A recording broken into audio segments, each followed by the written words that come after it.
ரமலானுக்கு அடுத்து தொடர்ந்து செய்ய வேண்டும். யார் செய்ய தவறுகிறார்களோ, ரமலான்ல நீங்க பார்த்திருக்கிற பள்ளிவாசல்ல நிறைய சத்துகள் தொழுகி கொண்டிருப்பார்கள். 5 வேளை தொழுகைக்கு பள்ளிவாசல் நிரம்பி இருக்கும்.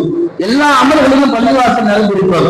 ரமலான் கழிச்சு பாருங்க, எல்லா பள்ளிவாசல்களும் அது சொல்லவே தேவையில்லை. அல்லாஹ் பாதுகாக்க வேண்டும். நிறைய பேர் காரணம் சொல்லுவாங்க, லொஹர் அஸ்ர் நான் கடையில இருக்கிறேன், என்னால எப்படி வர முடியும்? மகரிப்ல நான் கடையில இருக்கேன், என்னால எப்படி வர முடியும்?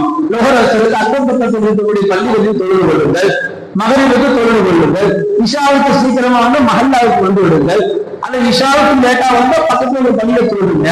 காலையில் 5 மணிக்கு எந்த கடையில் இருந்து வேலை செய்யணும் சொல்லுங்க? காலையில 5 மணிக்கு எந்த பள்ளிக்கூடத்துக்கு வரும்? காலையில பஜ்ருடைய தொழுகைக்கு ரமலானில் வந்த அந்த கூட்டம் ரமலானுக்கு பிந்தி வர தவறிவிட்டால் உண்மையிலே சொல்லுகிறோம், இந்த மஹல்லாவில் பரக்கத் என்பதை அல்லாஹ் எடுத்து விடுவான்.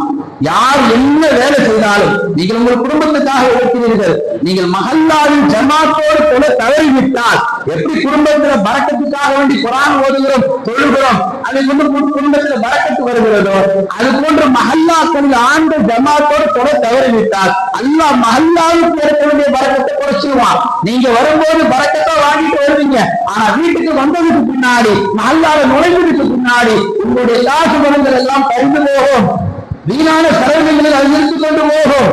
இதையெல்லாம் நாம் உணர்த்துக் கொள்ள வேண்டும். எனவே ரமலானை தொடர்ந்து செய்து